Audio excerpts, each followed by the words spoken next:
When I first saw Bridge on River Kwai, I was a little kid, and I was just at that bad part of adolescence where I was sort of a cross between wanting to go and chase and meet girls and stuff and wanting to be a commando.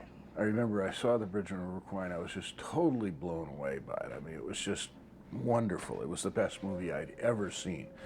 And there was an extraordinary sense of grandeur and largeness to the story. One day the war will be over. And I hope that the people who use this bridge will remember how it was built and who built it.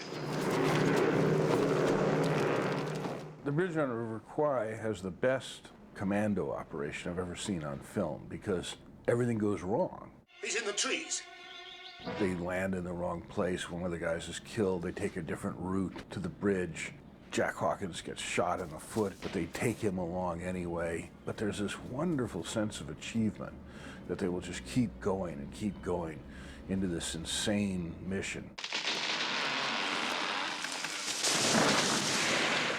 The real story of the building of various bridges on the River Kwai, I think more than one, was just a tragic story. It wasn't a spectacular bridge like that. It was a modest-looking bridge. And tens of thousands of people died of malnutrition building the railroad approaches to the bridge. And most of them were American prisoners who'd been captured in the Philippines and endured the Bataan Death March, and then were sent on a series of ships, and some of those ships were torpedoed by American submarines.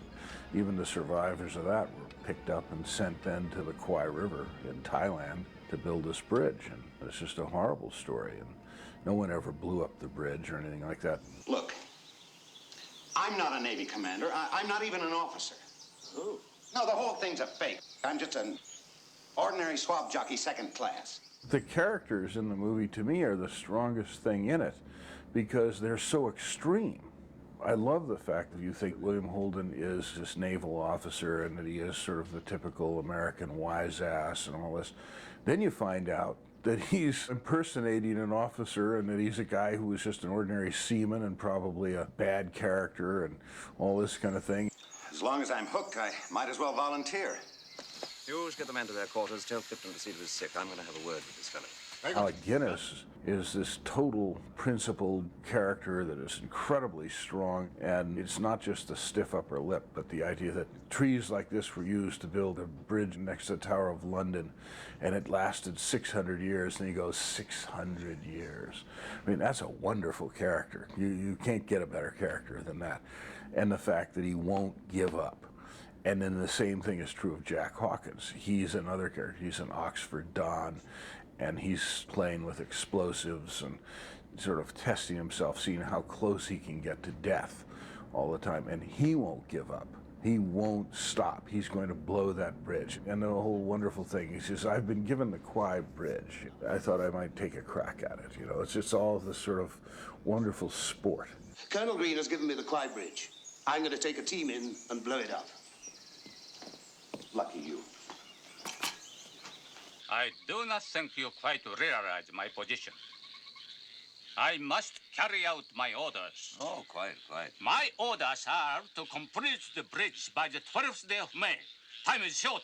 Colonel Saito is another wonderful character because here is this character who is caught in the ritual of living by the Bushido Code, and he's probably a pretty good man, but he's way in over his head with Colonel Nicholson. He doesn't realize that he's dealing with madmen, and of course, whether he likes it or not, they're going to bring about his dishonor. They're coming in, and you hear the Colonel Bogey March, and they kind of come alive.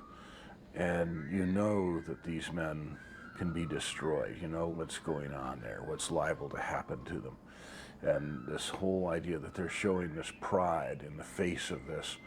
And you're sure as an audience, well, boy, they're going to get it now, because that's what William Holden says. Boy, are they in for it. And of course, we don't know what we're in for. We don't realize that this battalion is going to come out of that as good as they went in, better, in fact. I'm low. The river's gone down. It's funny, at the time when I saw it, it didn't need any more action. It has incredible tension to it. It moves from beginning to end very, very fast. But today's executives would not be able to see that on paper. Today they'd say, well, this doesn't have enough action. What do we care? This kind of thing. But it is an absolute perfect example of an action film in that it is tension from beginning to end. What have I done?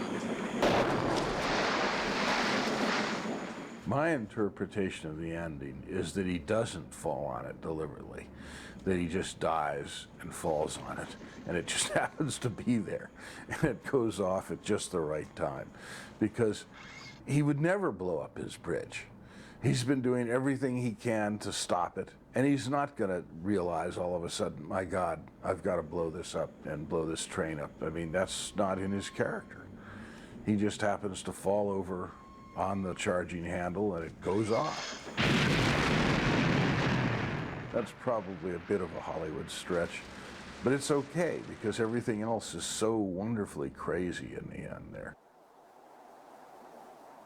The birds are wonderful because the birds are the winners. The vultures are just going to pick at what's left. They're going to feast well at the end of this movie, and they'll feast well during the building of the bridge. And they're the winners. They're nature. They're timeless. They're going to be there forever.